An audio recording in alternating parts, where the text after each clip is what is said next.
şeyimiz buldu. Hiçbir sıkıntımız yok Allah'a şükür. Hiçbir şey. Hiç. Herkes elinden geleni yapıyor. Herkes seferde olsun. Hiçbir sıkıntı yok.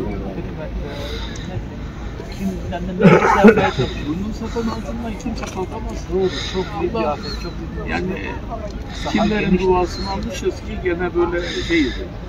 Şükür. Elhamdülillah. Allah Teala sabır kılsın, Allah Teala yardım Amin. etsin. Yapabileceğimiz, iletebileceğimiz. Akrabalar da öyle Cana ama gelmesin, mala gelsin. ha, bizim canımızda bir şey yok çok şükür. Malımızda var.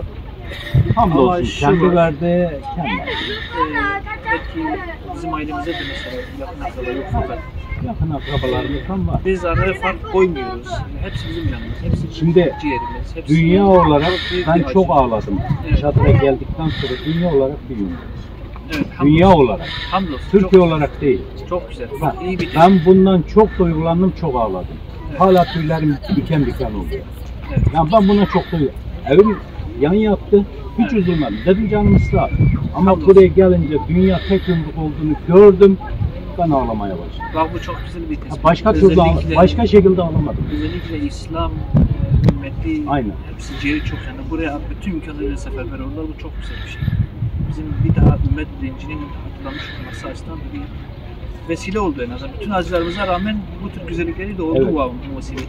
İyi insanlar- Allah Teala beterinden Size tekrar